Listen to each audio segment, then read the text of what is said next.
Dieu te dit que là où il y aura un campement qui l'attendra, un campement sacré, un campement saint, un campement séparé, il viendra. Il viendra dans ce campement. Il viendra se joindre à ce campement. Et peu importe l'endroit où tu seras, il viendra se joindre à ce campement et il commencera à te partager les choses sacrées. Voilà comment l'Éternel agira. Deuxième clé que l'Éternel va te donner pour que tu puisses un jour accéder à son royaume. Deuxième clé, il te dit que quand il sera là, au milieu de ce campement, il va aussi t'accorder la révélation, eh bien, des choses cachées.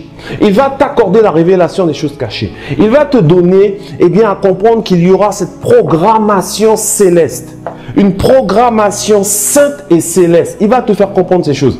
Il y aura une programmation céleste.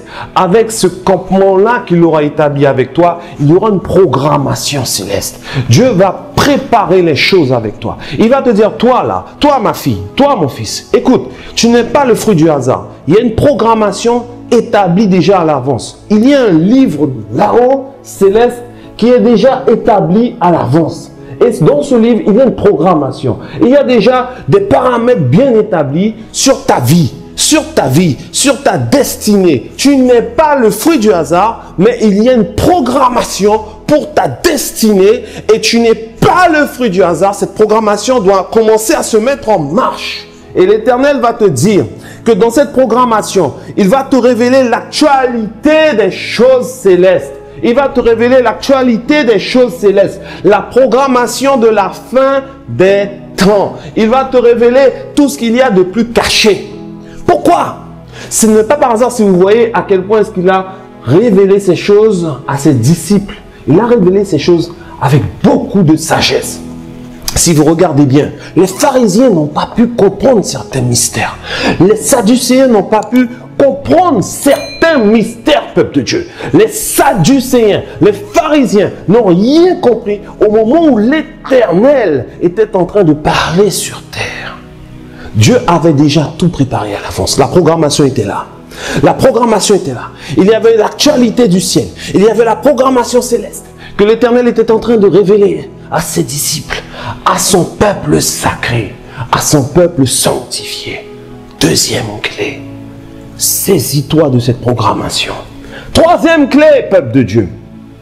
Cette programmation-là, si elle a été révélée, ce n'est pas par hasard, c'est parce que à terme, il faut qu'il y ait un enlèvement. Il faut qu'il y ait, comme on dit en anglais, the rapture, l'enlèvement. L'enlèvement de qui? L'enlèvement de l'Église sainte.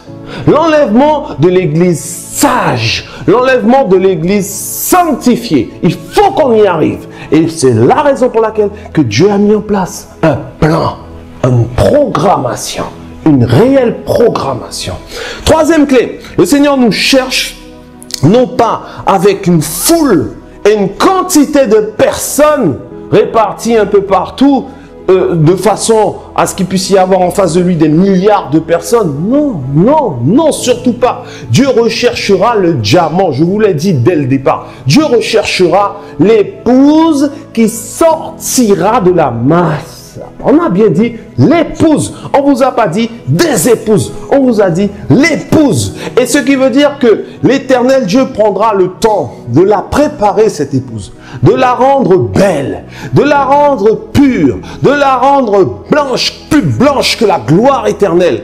De la rendre sainte. Il faut qu'elle soit radieuse. Il ne faut pas qu'il y ait des taches. Il ne faut pas qu'il y ait des défauts. Il ne faut pas qu'il y ait des insanités sur sa vie. Il faut que sa robe, que son vêtement soit pur, soit blanc. De fin lin, la Bible dit. Fait de fin lin, c'est-à-dire le tissu le plus sacré, le plus raffiné, le tissu le plus sacré et qui a de la valeur. Dieu va vous donner ce tissu-là.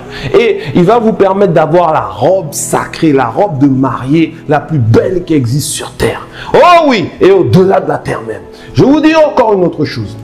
L'Éternel Dieu, pour que vous puissiez comprendre cette troisième clé, l'Éternel Dieu, lorsqu'il va attendre l'épouse, il va attendre non pas la quantité, mais la qualité.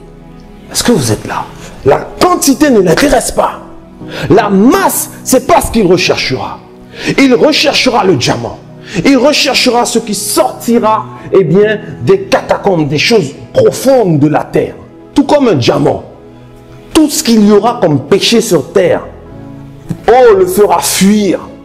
Par contre, au milieu de tout ce qu'il y aura sur cette terre, il y aura un diamant enfoui et qui apparaîtra au travers des épreuves et des souffrances, au travers des frottements. C'est comme cela que les diamants apparaissent à la surface. Si vous faites les recherches, vous allez trouver qu'un diamant, on ne le trouve pas facilement comme ça. Il sort des profondeurs et au fur et à mesure que les années passent, que les siècles passent, il apparaîtra à la surface en remontant.